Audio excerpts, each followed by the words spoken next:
नमस्कार साथियों। दोस्तों, आज हम कोशिका के आवरण के अंतर्गत जीव द्रव्य कला यानी कि प्लाज्मा मेम्ब्रेन, जिसे सेल मेम्ब्रेन या बायो मेम्ब्रेन भी कहा जाता है, उसका अध्ययन करेंगे।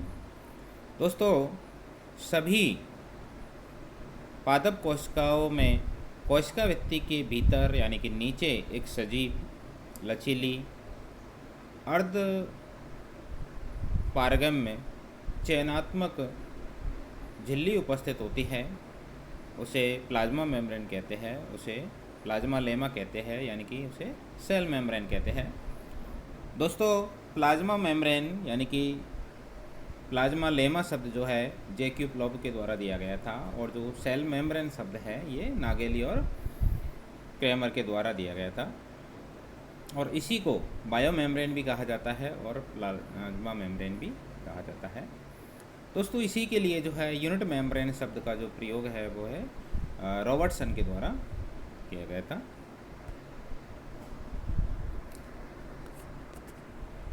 आज की इस क्लास के अंतर्गत हम जिन टॉपिक्स का अध्ययन करेंगे उनका आउटलाइन इस प्रकार है। एक तो what is cell membrane, cell membrane क्या होती है, इसका केमिकल कंपोजिशन, इसका जो रासायनिक संगठन है वह किस प्रकार का होता है, और इसकी संरचना किस प्रकार की होती है, स्ट्रक्चर ऑफ सेल मेम्ब्रेन। साथ में ही हम पढ़ेंगे कि जो सेल मेम्ब्रेन होती है उसके कौन कौन से कार्य होते हैं, और सेल मेम्ब्रेन की जो संरचना है उस संरचना को समझाने के लिए कौन कौन से मॉडल जो है प्रस्तुत किए गए थे, अलग अलग साइंटिस्ट के द्वारा कौन कौन से मॉडल दिए गए थे। दोस्तों, किसी भी पादप कोशिका को बाहर से आवृत करने वाले जो दो आवरण पाए जाते हैं, जिसमें सबसे बाहरी जो आवरण होता है वह सेल वॉल होता है, और सेल वॉल किसी भी पादप कोशिका का सबसे बाहरी मृत यानी कि निर्जीव भित्ति होती है, जो कि सेलुलोज की बनी होती है मेनली। लेकिन सेलुलोज के साथ साथ इसमें जो है हेमीसेलुलोज भी पाया जाता है, पेक्टिन भी पाया जाता है, लिग्निन है, सोवेरिन का डिपोजिशन भी इनमें पाया जाता है। तो उसे कोशिका भित्ति कहा जाता है, सेल वॉल कहा जाता है। दोस्तों, सेल वॉल जो है एनिमल सेल्स में यानी कि जंतु कोशिका में अनुपस्थित होती है, एब्सेंट होती है, और इसी सेल वॉल के जस्ट नीचे पादप कोशिका में प्लाज्मा मेम्ब्रेन, जिसे सेल मेम्ब्रेन कहा जाता है, वह उपस्थित होती है, जो कि एक सजीव। इसके चार जो मेन कैरेक्टर है वो ये है।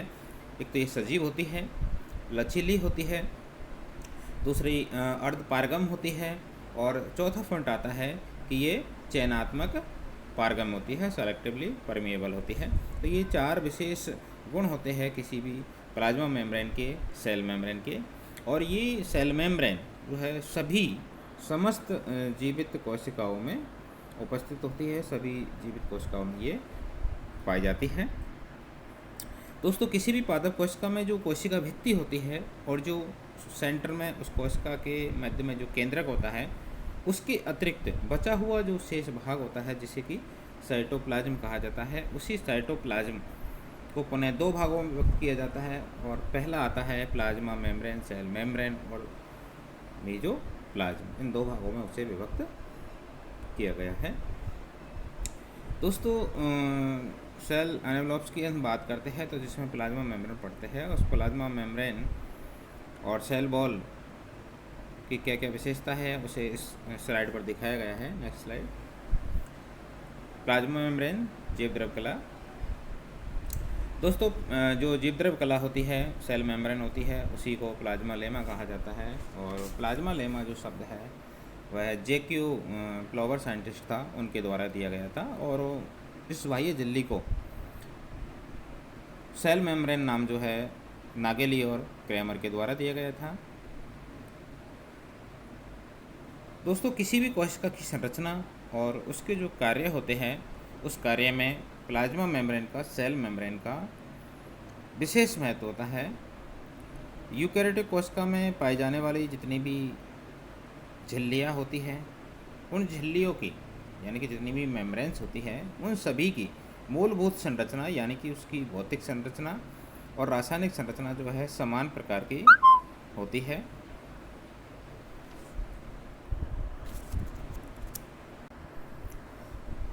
जीव द्रव्य कला की संरचना की जब हम बात करते हैं तो उसका विस्तृत अध्ययन जो है डिटेल स्टडी दो मेथड्स के द्वारा की जाती है, जिसमें पहला मेथड आता है कि जीव द्रव्य कलाओं को किसी भी एक हाइपोटोनिक सॉल्यूशन की सहायता से जो सजीव तंत्र होता है उससे आइसोलेट किया जाता है और उसका स्टडी किया जाता है। और दूसरा होता है कि जो सेल्स होती है, सेल मेम्ब्रेन होती है, उनका पुनः जो है एक आर्टिफिशियल सिंथेसिस किस प्रकार से किया जा सकता है। तो इन दो मेथड्स के द्वारा जो है जीव द्रव्य कला की जो है जो प्लाज्मा मेम्ब्रेन होती है उसका संरचना का विस्तृत अध्ययन किया जाता है।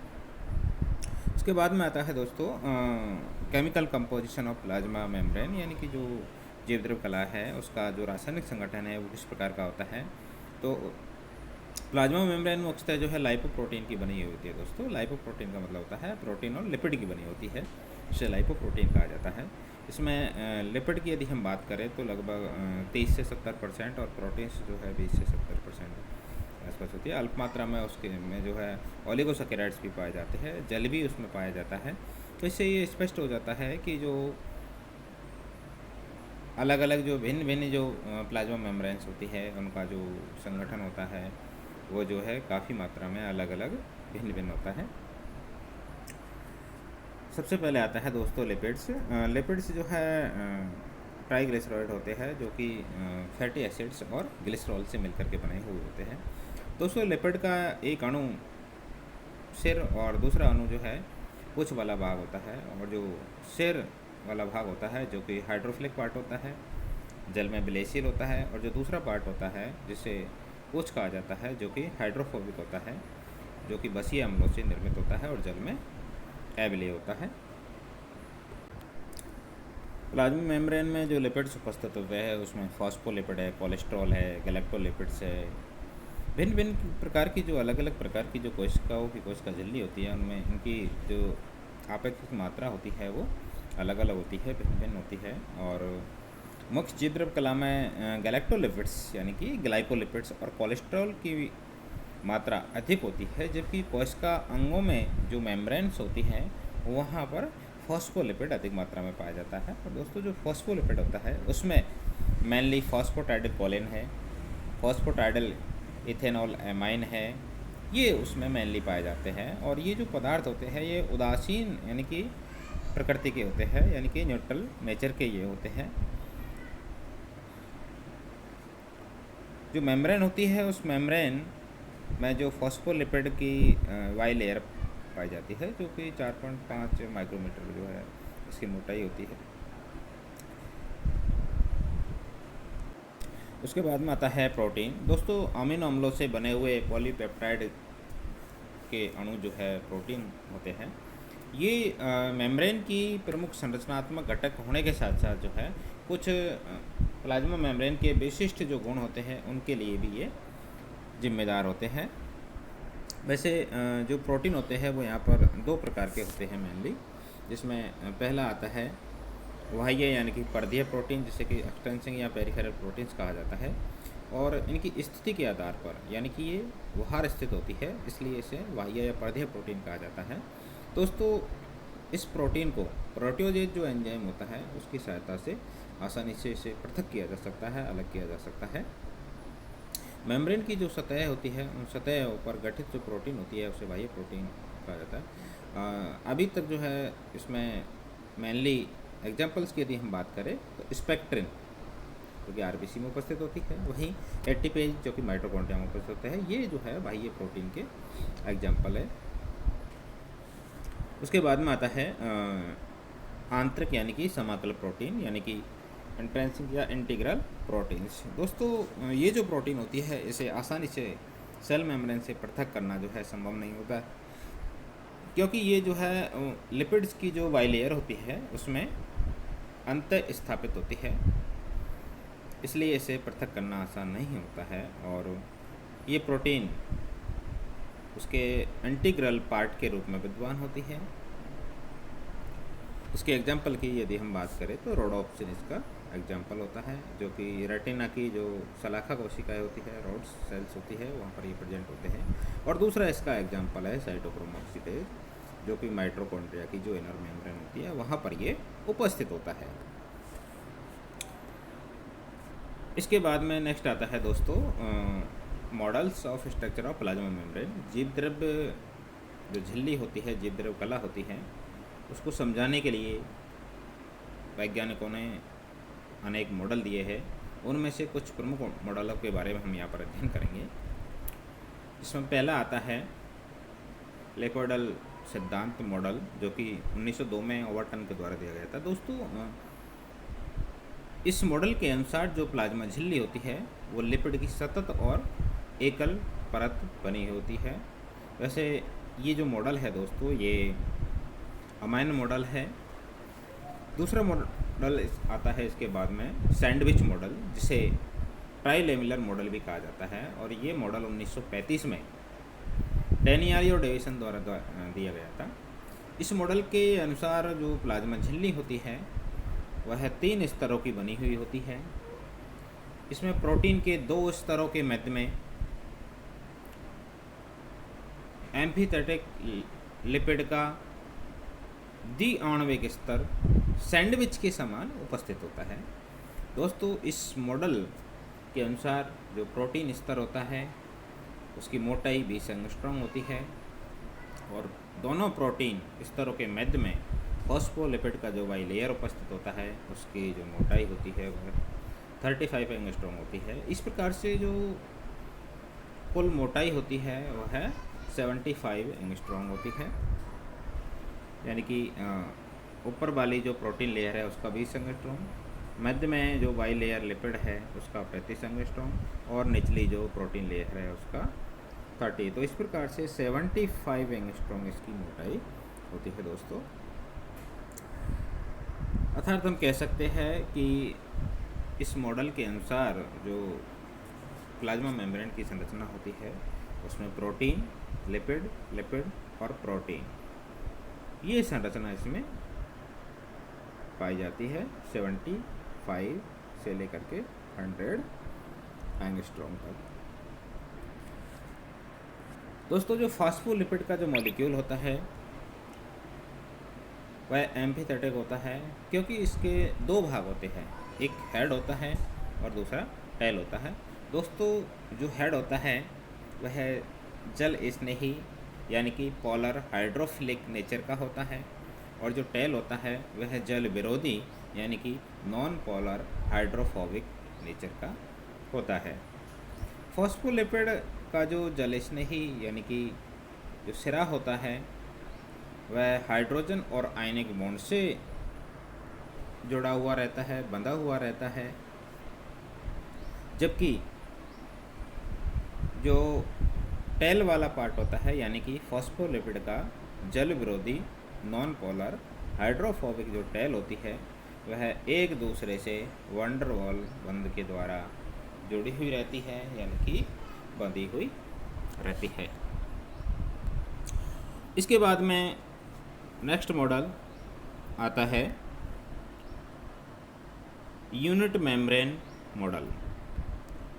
दोस्तों, 1959 में रॉबर्टसन के द्वारा ये प्रस्तावित किया गया था, और इस मॉडल के अनुसार जो झिल्ली की संरचना होती है वह सैंडविच यानी कि ट्राइलेमिलर मॉडल के समान ही होती है, लेकिन इस मॉडल के अनुसार समस्त कोशिकीय अंगक यानी कि सभी सेल ऑर्गेनेल्स की जो झिल्ली होती है उस झिल्ली की संरचनात्मक यानी कि उस झिल्ली की संरचना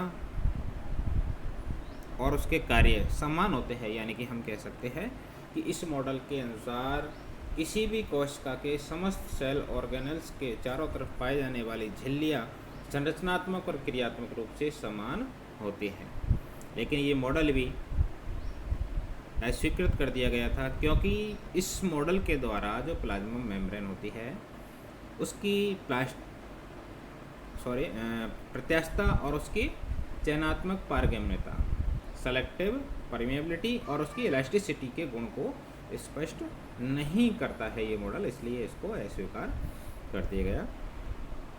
दोस्तों, जो सैंडविच मॉडल है, ट्राइलेमिलर मॉडल है, यानी कि जो रॉबर्टसन का भी जो मॉडल है उसमें इस प्रकार की संरचना पाई जाती है। ये जो स्लाइड पर आपको दिखाई दे रहा है इसमें ये वाला जो पार्ट है ये प्रोटीन पार्ट है, नीचे का जो पार्ट है ये भी प्रोटीन पार्ट है, और मध्य में जो ये पार्ट दिखाई दे रहा है ये वाई लेयर लिपिड वाला पार्ट है। तो ऊपर वाला जो प्रोटीन लेयर है जो कि 20 एंगस्ट्रॉम है, नीचे वाला जो प्रोटीन लेयर है ये भी 20 एंगस्ट्रॉम है, और बीच वाला जो ये पार्ट है लिपिड का ये 35 एंगस्ट्रॉम का होता है। दोस्तों जो लिपिड वाला पार्ट है इसके पुनः दो भाग होते हैं, एक होता है इसका हेड और दूसरा होता है इसका टेल। दोस्तों ये जो पार्ट आपको दिखाई दे रहा है जिसमें बायोमोलिकुलर लेयर है फास्फोलिपिड की, उसका नेक्स्ट स्लाइड में देखते हैं। ये देखिए दोस्तों, ये वाला पार्ट उसका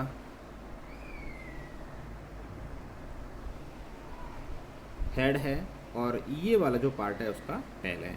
दोस्तों जो हेड वाला पार्ट है जो कि पोलर यानी कि ध्रुवीय हाइड्रोफिलिक पार्ट होता है, जल स्नेही भाग होता है, और जो टेल वाला पार्ट है ये नॉन पोलर हाइड्रोफोबिक पार्ट होता है, यानी कि अध्रुवीय जल विरागी भाग होता है।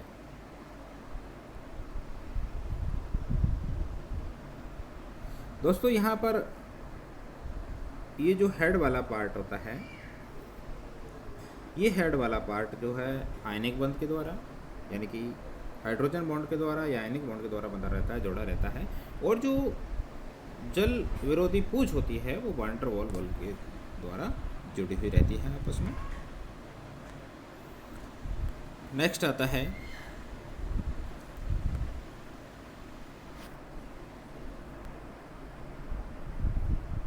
फ्लूइड मोज़ेक मॉडल, तरल मोज़ेक मॉडल। दोस्तों इस मॉडल को 1973 में जो है सिंगर और निकोलसन के द्वारा प्रस्तावित किया गया था, और प्लाज्मा जेली की संरचना को समझाने का ये सबसे नवीनतम और सर्वाधिक मान्यता प्राप्त एक मॉडल है। इस मॉडल को जो है गुलाब जामुन मॉडल भी कहा जाता है, और इस मॉडल के अनुसार फ्लूइड मोज़ेक जो मॉडल है इसके अनुसार जो प्रोटीन होती है वो फॉस्फोलिपिड वाई लेयर में एक मोज़ेक रूप में जो है बिखरी हुई रहती है। यह हम कह सकते हैं कि protein iceberg in a sea of phospholipid, यानी कि फॉस्फोलिपिड के समुद्र में प्रोटीन रूपी बर्फीले द्वीप इसमें पाए जाते हैं। दोस्तों इसमें जो फॉस्फोलिपिड होती है, फॉस्फोलिपिड जो है वो इसका झिल्ली का एक मेन मुख्य घटक होता है, और ये प्लाज्मा जो झिल्ली है उसकी निरंतर संरचनात्मक ढांचा जो है बनाता है। साथ ही फास्फोलिपिड जो अणु होता है वो इसको तरलता भी प्रदान करता है, क्योंकि जो फास्फोलिपिड अणु होता है वो अनसैचुरेटेड फैटी एसिड्स यानी कि असंतृप्त वसीय अम्लों से बने हुए होते हैं, जैसे कि फास्फोटाइडल सेरिन है, फास्फोटाइडल कोलिन है जिसे लेसिथिन भी कहा जाता है, स्फिंगोमाइलिन है, सिफेलिन है। ये सभी जो है अनसैचुरेटेड फैटी एसिड्स के कुछ एग्जाम्पल्स हैं। कोलेस्ट्रॉल, दोस्तों कोलेस्ट्रॉल भी एक प्रकार का होता तो लिपिड ही है, लेकिन ये कोशिका झिल्ली में उपस्थित होता है, और ये फॉस्फोलिपिड की अपेक्षा जो है थोड़ा दृढ़ता प्रदान करता है, जो कि कोशिका झिल्ली की एक प्रकार से हम कह सकते हैं कि संरचनात्मक स्टेबिलिटी को बढ़ाने का काम करता है। प्रोकैरियोट्स की जो कोशिका झिल्ली होती है उनमें दोस्तों कोलेस्ट्रॉल नहीं पाया जाता है, और कोलेस्ट्रॉल के स्थान पर वहाँ पर एक पेंटासाइक्लिक स्टिरोल होपानोइड्स उपस्थित होता है, वो स्टेबिलिटी का कार्य करता है। उसके बाद में आता है दोस्तों प्रोटीन। यहाँ पर दो प्रकार की प्रोटीन पाई जाती है, एक अंतर्वेशी प्रोटीन इंटीग्रल इंट्रिंसिक प्रोटीन जो कि 70% होती है, और दूसरी पेरिफेरल एक्सट्रिंसिक प्रोटीन जो कि 30% पाई जाती है। दोस्तों जो अंतर्वेशी प्रोटीन होती है जो कि 70% पाई जाती है, जो कि फास्फोलिपिड से दृढ़ता से बंधी हुई रहती है, इसे आसानी से पृथक करना संभव नहीं होता है। साथ ही इसको हम स्टेबल प्रोटीन भी कहा जाता है। इसी का दूसरा नाम है टनल प्रोटीन। टनल इसलिए कहा जाता है कि उस प्रोटीन जो है पूरी झिल्ली की जो मोटाई होती है उसमें उपस्थित होकर के एक टनल का निर्माण करती है, इसलिए इसे टनल प्रोटीन कहा जाता है। और जो कि प्रोटीन जल में घुलनशील, ये प्रोटीन जो है जल में सोल्यूबल जो पदार्थ होते हैं, घुलनशील पदार्थ होते हैं, उनको मार्ग प्रदान करने का काम करती है। साथ ही दोस्तों इस प्रोटीन को जो है ट्रांसमेम्ब्रेन प्रोटीन भी कहा जाता है। क्यों कहा जाता है? क्योंकि जब टनल प्रोटीन झिल्लियों से बाहर अंदर तक उपस्थित होते हैं, इसलिए इसे टनल प्रोटीन ट्रांसमेम्ब्रेन प्रोटीन भी कहा जाता है। जैसे कि ग्लाइकोपोरिन है या पोरिन, इसके कुछ एग्जांपल्स हैं। उसके बाद में आता है पेरिफेरल यानी कि एक्सटेंसिव, जो कि 30% उपस्थित होता है। दोस्तों जो प्रोटीन लिपिड स्तरों पर दोनों तरफ जो पाई जाती है, इसे सरलता से पृथक किया जा सकता है। इसमें एंजाइमेटिक यानी कि एंजाइम्स की जो क्रियाशीलता है वो इसमें पाई जाती है, और ये प्रोटीन जो है झिल्ली में स्वतंत्र रूप से गति कर सकते हैं, जैसे कि परमीएज है, ट्रांसलोकेज है। ये जो है कुछ वाहक की तरह कार्य करते हैं और विभिन्न पदार्थों के आवागमन में इनका महत्व होता है। इसके अलावा यहाँ पर एक प्रोटीन और पाई जाती है जिसे स्पेक्ट्रिन कहा जाता है, जो कि एक प्रकार से हम कह सकते हैं कि जो कोशिका है उसका एक कंकाल साइक्लोस्केलेटन का निर्माण करती है, और ये साइटोसोलिक सतह पर यानी कोशिका द्रव्य सतह पर उपस्थित होती है। और ये स्पेक्ट्रिन जो प्रोटीन है ये भी इंट्रिंसिक प्रोटीन के साथ में ही जुड़ी हुई पाई जाती है।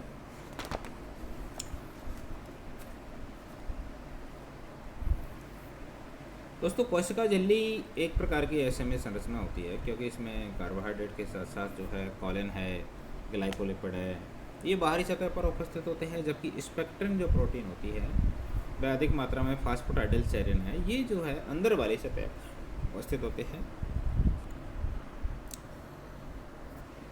दोस्तों इसके अलावा एक विशेष प्रकार की जो मूवमेंट होता है जिसे हम फ्लिप फ्लॉप गति कहते हैं।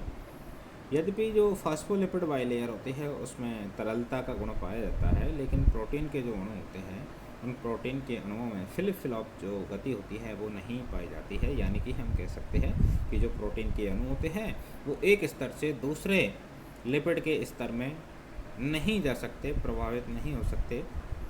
उनमें केवल रोटेशन गति हो सकती है या पार्श्व परिवहन हो सकता है। और इस फ्लिप फ्लॉप गति का जो अध्ययन किया जाता है तो ESR स्पेक्ट्रोस्कोपी द्वारा किया जाता है, यानी कि इलेक्ट्रो रेजोनेंस स्पेक्ट्रोस्कोपी द्वारा किया जाता है। दोस्तों अब बात आती है प्लाज्मा मेम्ब्रेन के रासायनिक संगठन की, जो थोड़ी देर पहले भी हमने डिस्कस किया था। यहाँ पर जो लिपिड होती है वो लगभग 40%, जिसमें फॉस्फोलिपिड है, कोलेस्ट्रॉल है, ग्लाइकोलिपिड है, ये सब आ जाते हैं। और प्रोटीन जो है वो 60%, 50 से 60% होती है, जिसमें आर्जिनिन लाइसिन की अधिकता पाई जाती है, और कार्बोहाइड्रेट 1 से 2% होता है। लेकिन यहाँ पर दोस्तों जो कार्बोहाइड्रेट होता है उसका 1-2% मात्रा है, लेकिन उसका एक बहुत बड़ा रोल होता है, बहुत बड़ा इम्पोर्टेंस होती है उसकी। सेल टू सेल रिकॉग्नाइजेशन जो मैकेनिज्म होती है उसमें इसका कार्बोहाइड्रेट का बहुत बड़ा महत्व होता है। ये कोशिका झिल्ली की सतह पर जो ग्लाइकोलिपिड या ग्लाइकोप्रोटीन जो शर्करा सम्मिलित रूप से प्रेजेंट होती है, दोस्तों सेल रिकॉग्नाइजेशन में इनका महत्व होता है। इसका बहुत अच्छा उदाहरण है जैसे कि फर्टिलाइजेशन, जिसमें शुक्राणु और अंडाणु एक दूसरे को पहचानते हैं, या ब्लड एंटीजेंस होते हैं, वो भी इसी का एग्जाम्पल होता है। तो दोस्तों ये जो डायग्राम आपके सामने दिखाया गया है ये है फ्लूइड मोज़ेक मॉडल का डायग्राम, और इस डायग्राम में आप देख पा रहे होंगे कि ये जो बाइलिपिड लेयर है जो कि फॉस्फोलिपिड की बनी हुई है, और इसमें इस पूरी मेम्ब्रेन में जो है ये इसकी आंतरिक प्रोटीन है जो कि टनल प्रोटीन कहलाती है, और इस टनल प्रोटीन के साथ में जुड़ी हुई जो प्रोटीन पाई जाती है जो कि उस सेल मेम्ब्रेन का साइटोस्केलेटन बनाती है वो है स्पेक्ट्रिन प्रोटीन। दोस्तों ये जो टनल प्रोटीन होती है, इस टनल प्रोटीन के साथ साथ ही यहाँ पर जो है कुछ पर्दीय प्रोटीन भी होती हैं, पेरिफेरल प्रोटीन भी होती है, पेरिफेरल प्रोटीन पाई जाती है। इन पेरिफेरल जो पर्दीय प्रोटीन होती है उसे लिंक करने वाली भी प्रोटीन होती है, आपस में जोड़ने वाली, उसे हम लिंक प्रोटीन कहते हैं। इसके साथ साथ दोस्तों जो बाइलिपिड फॉस्फोलिपिड का जो बाइलेयर होता है उसके मध्य में जो है बीच बीच में कोलेस्ट्रॉल भी उपस्थित होता है, जो कि उसे संरचनात्मक स्टेबिलिटी प्रदान करने का कार्य करता है।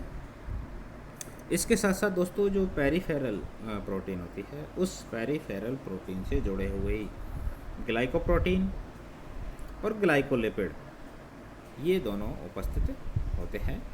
ग्लाइकोप्रोटीन जिसे ओलिगोसैकेराइड्स एंड ग्लाइकोलिपिड जिसे ओलिगोसैकेराइड्स कहते हैं, ये दोनों जो है परतीय प्रोटीन पर उपस्थित होते हैं। तो इस प्रकार से जो ये पूरी संरचना होती है, ये एक फ्लूइड मोज़ेक मॉडल के अकॉर्डिंग होती है, जो कि आज के समय में सर्वाधिक मान्य मॉडल है, मान्यता प्राप्त मॉडल है।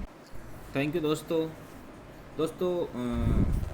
नेक्स्ट क्लास में हम अध्ययन करेंगे जो प्लाज्मा झिल्ली के विशिष्टीकरण होते हैं उनके बारे में, कोशिका झिल्ली पर कौन कौन से जंक्शंस पाए जाते हैं, सेल सरफेस जंक्शंस के बारे में, और साथ में ही हम अध्ययन करेंगे कि जो प्लाज्मा मेम्ब्रेन होती है, सेल मेम्ब्रेन होती है, उसके कौन कौन से कार्य होते हैं। थैंक यू दोस्तों।